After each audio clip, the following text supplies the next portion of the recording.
नमस्कार। विश्व पर्यावरण दिवस पर आप सभी को, देश और दुनिया को बहुत बहुत शुभकामनाएं।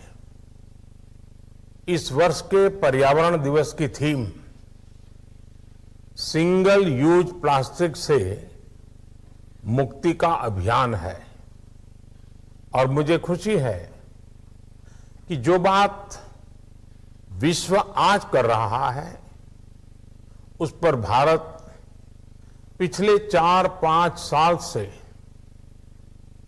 लगातार काम कर रहा है। 2018 में ही भारत ने सिंगल यूज प्लास्टिक से मुक्ति के लिए 2 स्तर पर काम शुरू कर दिया था। हमने एक तरफ सिंगल यूज प्लास्टिक पर बैन लगाया और दूसरी तरफ प्लास्टिक वेस्ट प्रोसेसिंग को अनिवार्य किया गया। इस वजह से भारत में करीब 30 लाख टन प्लास्टिक पैकेजिंग की रिसाइकिल कंपलसरी हुई है। ये भारत में पैदा होने वाले कुल सालाना प्लास्टिक वेस्ट का 75% है और आज इसके दायरे में लगभग 10,000 प्रोड्यूसर्स, इंपोर्टर और ब्रांड ओनर्स आ चुके हैं। साथियों, आज 21वीं सदी का भारत क्लाइमेट चेंज और पर्यावरण की रक्षा के लिए बहुत स्पष्ट रोड मैप लेकर चल रहा है। भारत ने प्रेजेंट रिक्वायरमेंट्स और फ्यूचर विजन का एक बैलेंस बनाया है।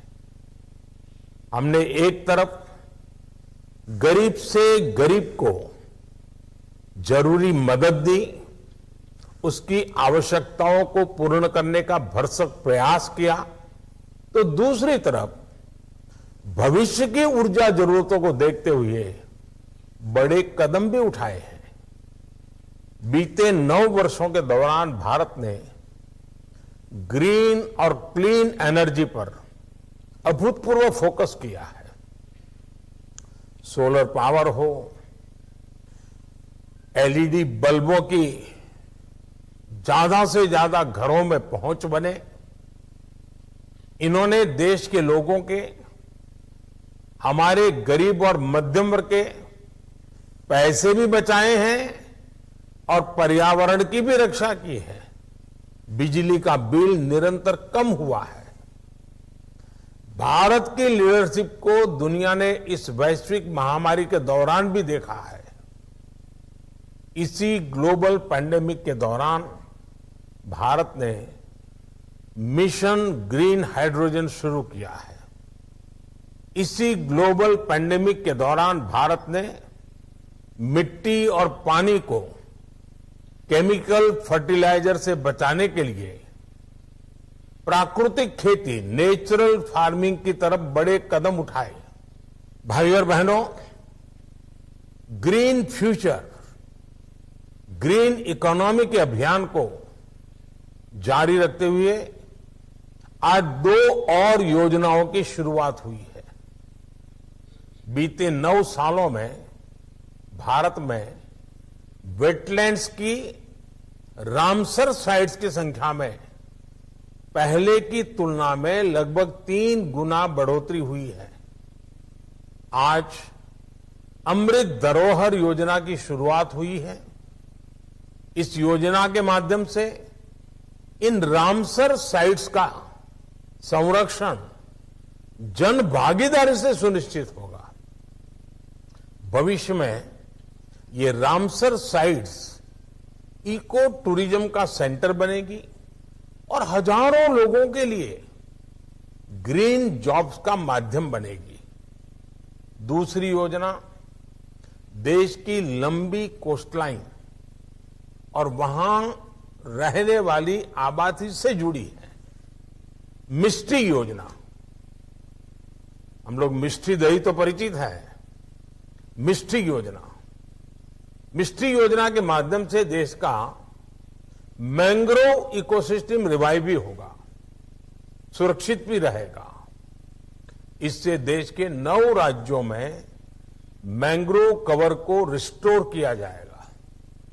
इससे समंदर का स्तर बढ़ने और साइक्लोन जैसी आपदाओं से तटीय इलाकों में जीवन और आजीविका के संकट को कम करने में मदद मिलेगी। साथियों, वर्ल्ड क्लाइमेट के प्रोटेक्शन के लिए यह बहुत जरूरी है कि दुनिया का हर देश निहित स्वार्थों से ऊपर उठकर सोचे।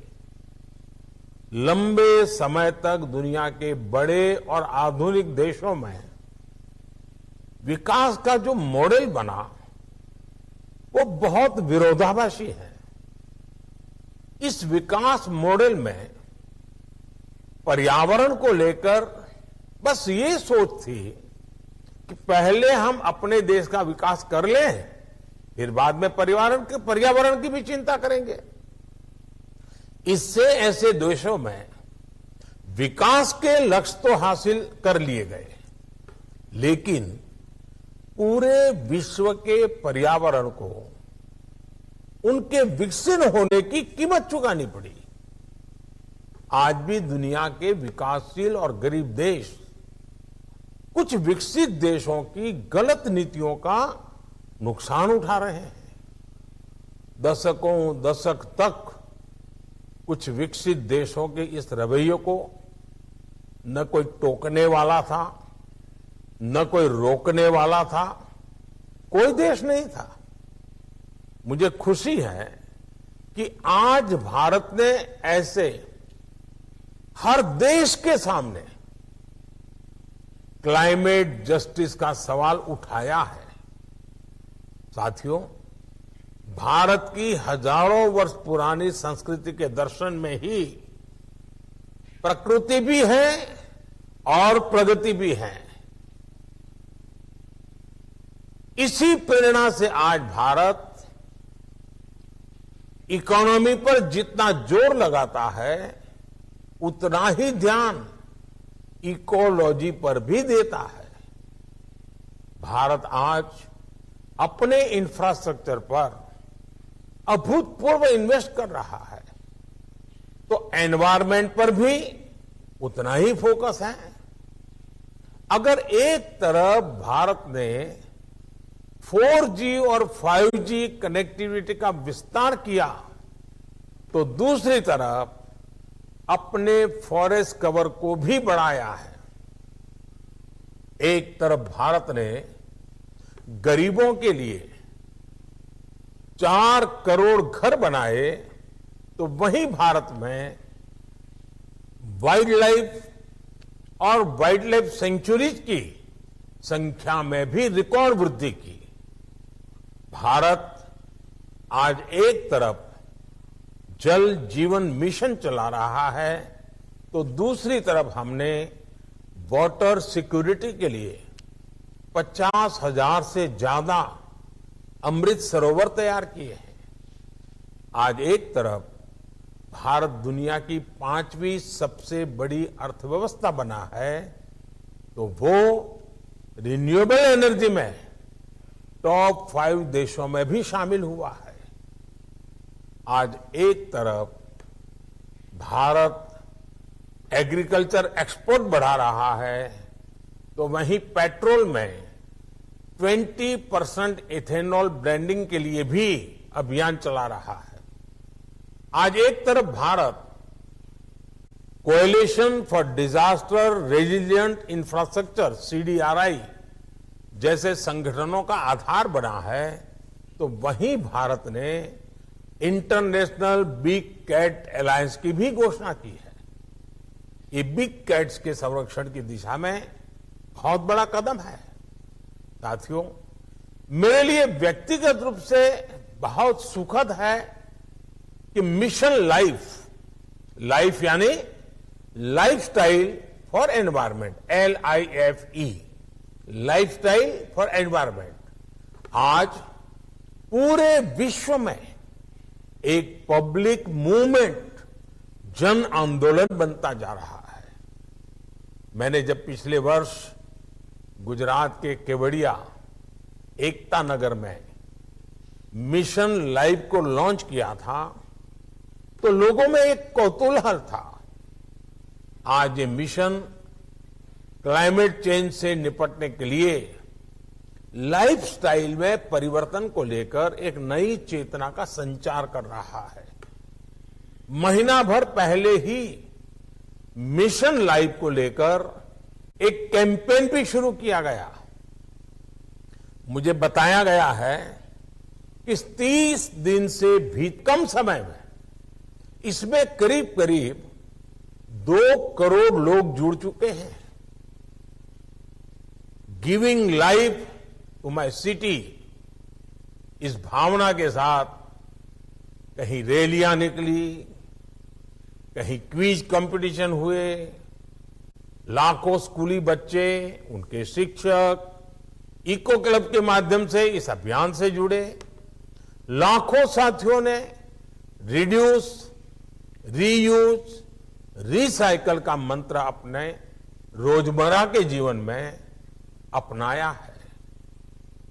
बदले स्वभाव तो विश्व में बदलाव, यही मिशन लाइफ का मूल सिद्धांत है। मिशन लाइफ हमारी आने वाली पीढ़ियों के लिए, पूरी मानवता के उज्जवल भविष्य के लिए उतना ही जरूरी है। साथियों, ये चेतना सिर्फ देश तक सीमित नहीं है, बल्कि पूरी दुनिया में भारत की इस पहल को लेकर समर्थन बढ़ रहा है। पिछले वर्ष पर्यावरण दिवस पर मैंने विश्व समुदाय से एक और आग्रह किया था। आग्रह यह था कि व्यक्तियों और कम्युनिटी में क्लाइमेट फ्रेंडली बिहेवियरल चेंज लाने के लिए इनोवेटिव समाधान शेयर करें। ऐसे समाधान जो मेजरेबल हो, स्केलेबल हो। ये बहुत खुशी की बात है कि दुनिया भर के लगभग 70 देशों के हजारों साथियों ने अपने विचार साझा किए। इनमें स्टूडेंट्स हैं, रिसर्चर्स हैं, अलग अलग डोमेन से जुड़े एक्सपर्ट्स हैं, प्रोफेशनल्स हैं, एनजीओज हैं और सामान्य नागरिक भी हैं। इनमें से कुछ वरिष्ठ साथियों के आइडियाज को थोड़ी देर पहले पुरस्कृत भी किया गया है। मैं सभी पुरस्कार विजेताओं को बहुत बहुत बधाई देता हूं। साथियों, मिशन लाइफ की तरफ उठा हर कदम और वही आने वाले समय पूरे विश्व में पर्यावरण का मजबूत कवच बनेगा। लाइफ के लिए थॉट लीडरशिप का संग्रह भी आज जारी किया गया है। मुझे विश्वास है कि ऐसे प्रयासों से ग्रीन ग्रोथ का हमारा प्रण और सशक्त होगा। एक बार फिर सभी को पर्यावरण दिवस की अनेक अनेक शुभकामनाएं, हृदय से बहुत बहुत मंगल कामना। धन्यवाद।